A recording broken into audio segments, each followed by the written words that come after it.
Ladies and gentlemen, welcome to the 23rd episode of Visioncon Spotlight, your in-depth look at the nerds you love. I'm your host, Zach Wilson, but you didn't come here to see me today. You came to meet the man of the hour. He's an acclaimed swordsman here to teach the art of the sword to us in the 417, all the way from 417 HEMA. Ladies and gentlemen, please help me welcome the one, the only, Jose Ortiz. Jose, how are we doing today? I'm doing fine. A lot warmer now. A little warmer. Yeah. Yes.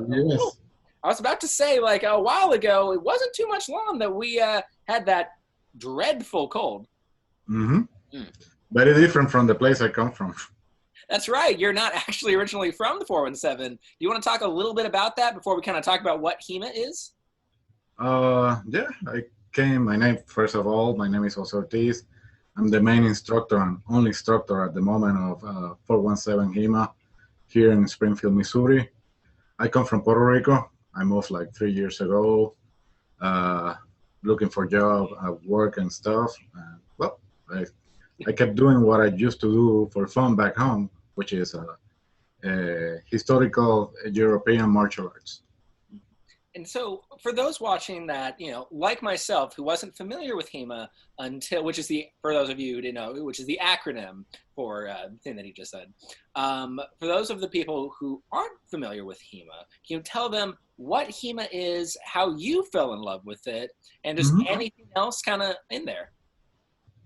So I always have a knack for the arts and philosophy, also history. And since before college, I like sword fighting, archery, all kind of stuff related to the medieval period, the Renaissance, etc., etc. We don't have that many Renaissance fairs back in Puerto Rico like you guys may have here. So it's really difficult to get in touch with that interest of mine. So around 2005, a little before that, I start from scratch, finding material, equipment, books, people to help me overseas.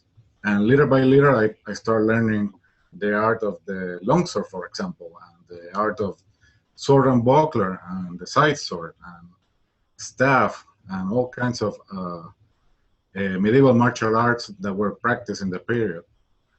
Historical European martial arts, sorry about the thick accent, is a subcategory of what we call, like the big umbrella, Western martial arts. But HEMA specifically tries to work and study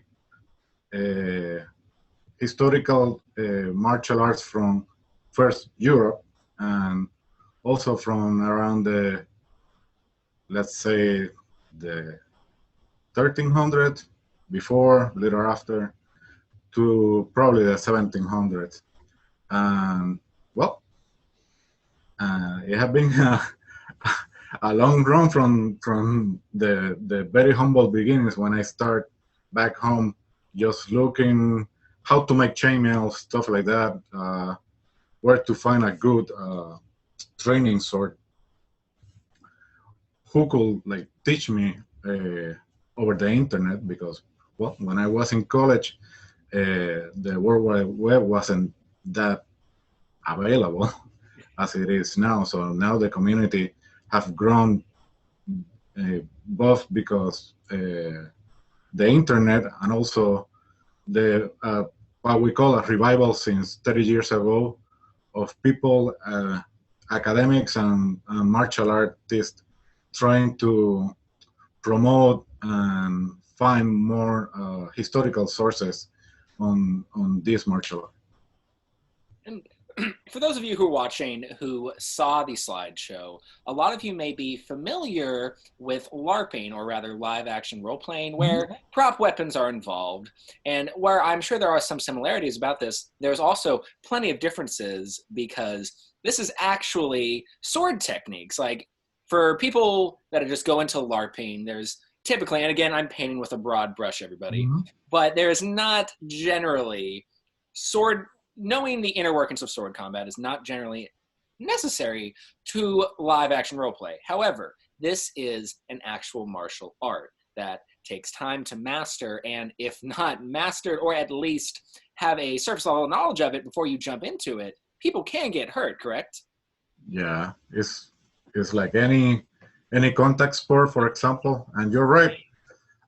It's not LARP, but LARPing can benefit from the knowledge of the practice of HEMA. It's not how you call it sport fencing, Olympic fencing, which is uh, a later descendant of what we do right now. It have a competitive aspect and a sport aspect, but the core of it is, well, the historical part and the martial part. Well, and just like if you look at these swords, I mean, these are no toys. You could do some damage if you're not careful. Those that you see there were actually required by the college where I studied nursing school. So I started as a ad hoc instructor for the, how you call that, like the is extracurricular activities Oh, okay, yeah. section of the school. So those are actually synthetic trainers. So they are blunt, they are made of nylon, but they are still dangerous. So you have to be careful and follow certain rules on when you practice with it. Actually, that photo, the guy with the beard and some hair is Richard Marsden, one of the founders of an umbrella organization I'm member of, which is HEMA Alliance, and I recommend every time I have a chance. So HEMA Alliance started like 10 years ago. He's one of the founders, and it's dedicated to promoting the art, the knowledge of the historical sources, to help like a new people looking into it for the first time, also new clubs starting off to get like a jump start, a list of information and a community to feed from, and well, get some counsel and all that kind of stuff. And then on that note, for those of you watching, how can they get more involved in your organization? How can they reach out and contact you guys? And once they join, what can they kind of expect? So you can look us for just like medieval sword fighting, longsword, Springfield, Missouri. You're gonna find us. You can also look for us on the Himalayas club searcher under Springfield, Missouri, obviously. We are an extension of the original group we started back in Puerto Rico, Esgrima Antigua Histórica Puerto Rico. So you're gonna find a lot of stuff from our time in Puerto Rico. So the other thing is Springfield have the advantage that have like several groups. There is the MMA, they have the SHFG,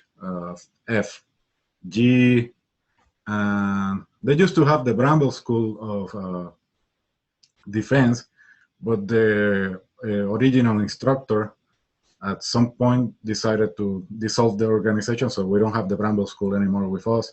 But I had the chance to join and practice with them like the last 2-3 months of they actually kept operating. Wow. So there is activity here in Springfield and around Springfield. Other cities like St. Louis, Kansas City on the Kansas side, on the Missouri side, there are other groups. We meet every now and then. There is people in Joplin. Actually, we met with a few of our friends from Joplin a few days ago, and it's a really nice and including community. So when you first contact, well, me and 417 HEMA, well, we have like a methodology of how we do things on our club, school, or practice. So first of all, we work on my backyard right now, which is the space I have available. Eventually, we would like to find like a indoor place that we can rent or have access to cheap or for free, ideally. So we will start with basics: stance, footwork, facing, the basics of the handwork and the sword work, how the sword uh, is manipulated and behaves depending on the rotation of your hands, etc., etc. We start with a wooden dowels, something that anyone can afford, and we move to wooden wasters, which are the traditional trainers, probably used since the Roman times.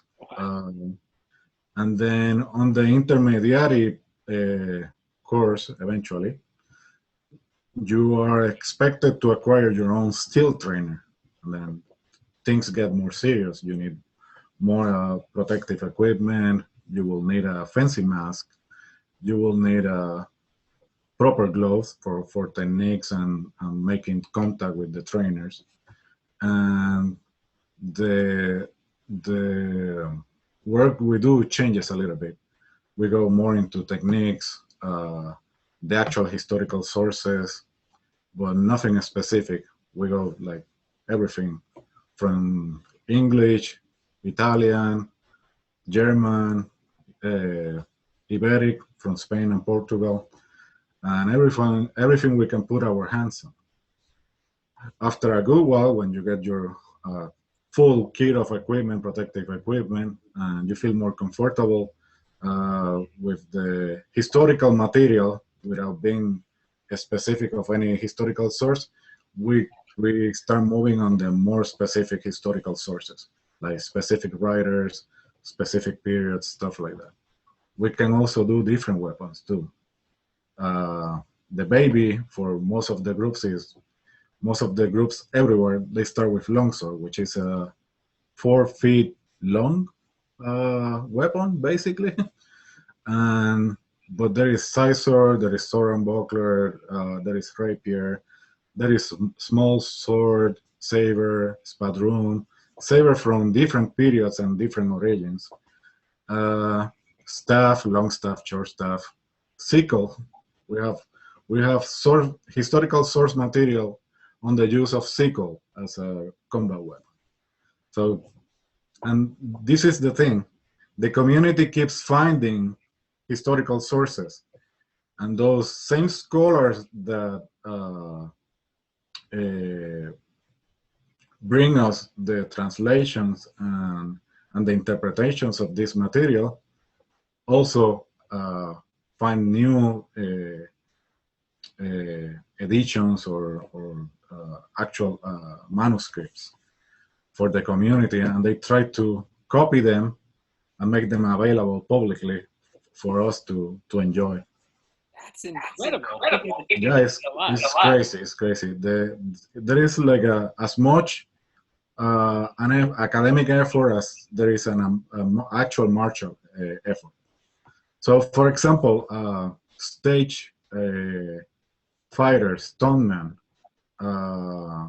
stage fencers, they get acquainted with the historical sources and the HEMA community because it benefits their art, their actual job. So you see all kinds of stuff.